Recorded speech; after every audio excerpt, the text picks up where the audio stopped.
Sesaat lagi Anda akan menyaksikan Damai Indonesiaku, dipersembahkan oleh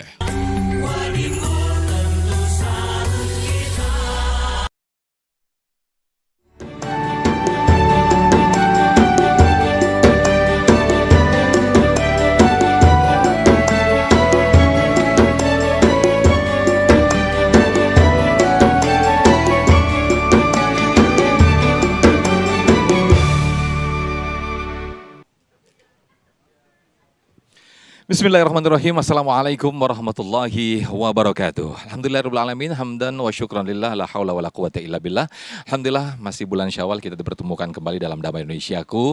Yang kali ini kita bersiaran langsung dari Masjid Al-Busyra Surinania, Jalan Gondang, Cimuning, Mustika Jaya, Bekasi, Jawa Barat. Nah pemirsa, pada siang hari ini kita mengangkat tema yang sangat menarik sekali. Bagaimana seseorang itu ketika dimuliakan atau sebaliknya dihinakan. Itu semua dari Allah Subhanahu wa ta'ala. Cara Allah memuliakan dan menghinakan hambanya. Itulah tema yang kita angkat pada kesempatan siang hari ini. Tema yang sangat menarik yang insya Allah nanti akan dibahas dan juga akan diberikan tausiah oleh guru-guru kita, yaitu oleh Syekh Muhammad Jaber dan Ustazah Sofwatun Nida. Pemirsa, inilah Damai Indonesiaku yang dipersembahkan oleh Sarung Wadimor. Tentu sarung kita. Selamat menyaksikan.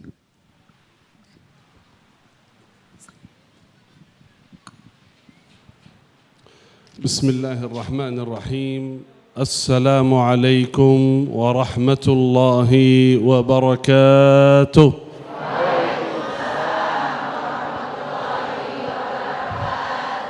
Alhamdulillahi rabbil alamin. Alhamdulillahi hamdan kathiran tayyiban mubarakan fih. Allahumma lakal hamdu hatta tarda, wa lakal hamdu idha radit, wa lakal hamdu ba'da ar-ridha. يا ربنا لك الحمد كما ينبغي لجلال وجهك وعظيم سلطانك.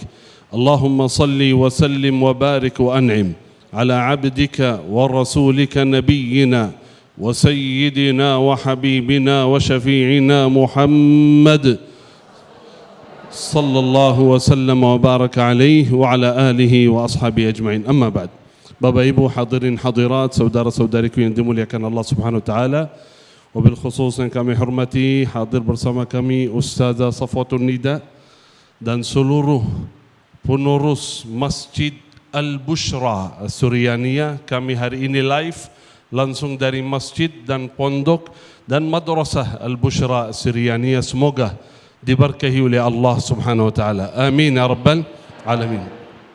Jamaah baik yang hadir di Masjid Al-Busyra maupun pemirsa TV One dimanapun anda berada, yang sangat luar biasa, banyak jamaah yang suka menanti-nantikan program agama di TV One.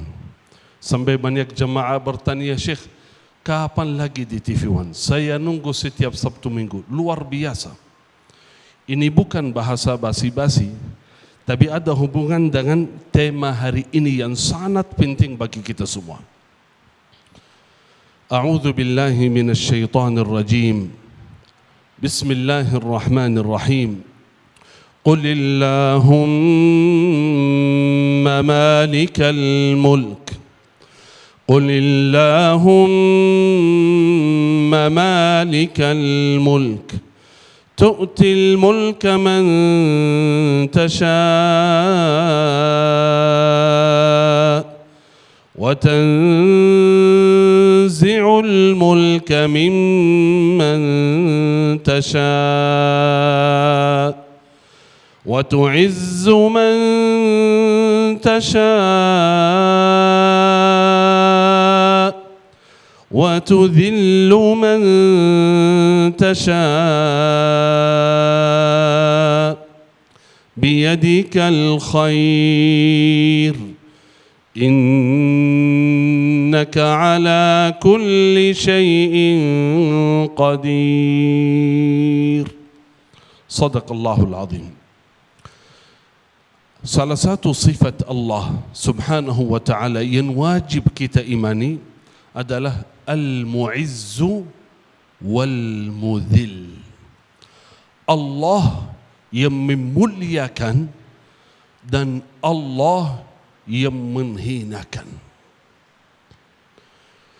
kerajaan yang di dunia ini semua milik Allah Subhanahu wa ta'ala. Ada satu hal sangat penting Bapak Ibu. Kemuliaan seseorang, kehinaan seorang bukan tergantung apa yang dia miliki. Jelas? Saya ulangi lagi, saya turun aja. Ini fokus atau udah ngantuk ini? Puasa enggak hari ini? Enggak, kok bukan Ramadan kan? Tapi masih ada puasa Syawal kan?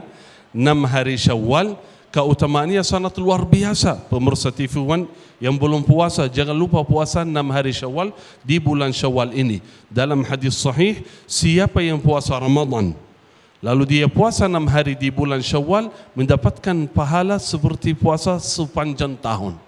Kita enggak bisa puasa setiap tahun, tapi hanya 6 hari di bulan Syawal bisa mendapatkan puasa 1 tahun full. Luar biasa. Walaupun masih punya qada puasa, boleh puasa Syawal dulu, qada kapan saja. Kenapa? Karena puasa Syawal waktunya terbatas, puasa Ramadan waktunya bebas, kapan saja bisa puasa. Siap insyaAllah? Kita ulangi lagi. Kemuliaan dari Allah bukan tergantung apa yang kita miliki. Artinya, orang itu menjadi mulia bukan karena dia kaya, karena hartanya banyak, jabatannya tinggi, baru jadi mulia. Kalau enggak punya apa-apa, orangnya biasa, apalagi bisa menjadi orang hina. Kenapa? Karena miskin, enggak punya apa-apa. Bukan. Allah Subhanahu wa ta'ala memiliki segalanya. Allah bisa memberikan kemuliaan kepada seorang walaupun dia tidak memiliki apa-apa. Allah menghinakan seorang walaupun orang itu punya segalanya, tapi dia dihina oleh Allah Subhanahu wa ta'ala tanpa Allah mencabut kerajaannya, tanpa Allah mencabut hartanya, tapi dia di mata Allah dan di mata manusia orang itu hina, walaupun jabatannya tinggi, hartanya banyak, tapi di mata kita hina. Itu Allah saja yang bisa memberikan kemuliaan dan kehinaan. Saya kasih contoh. Seorang sahabat Rasulullah sallallahu alaihi wasallam, Bilal bin Rabah radhiyallahu anhu, seorang yang menurut penduduk Mekah orang itu hina, orang biasa, budak, enggak bisa apa-apa, dihina, disiksa ya di Makkah. Tapi setelah dia masuk Islam, ketika Nabi sallallahu alaihi wasallam masuk Makkah, pembukaan kota Makkah, beliau suruh Bilal radhiyallahu an naik atas Ka'bah. Bilal saja, orang yang hitam, enggak ada apa-apa. Sampai dalam riwayat Bilal enggak ada yang kenal nama keluarga, marganya siapa, hanya Bilal ibn Rabah. Itu saja, tapi orang sangat mulia. Nabi SAW suruh naik ke atas Ka'bah, memandangkan azan. Allahu Akbar, Allahu Akbar. Bilal, orangnya yang biasa, tapi sangat mulia di sisi Allah. Kenapa? Kemuliaan itu bukan tergantung harta yang kita miliki, bukan tergantung jabatan yang kita miliki, tetapi tergantung hubungan kita dengan Allah. Kemuliaan seorang itu tergantung hubungannya dengan Allah.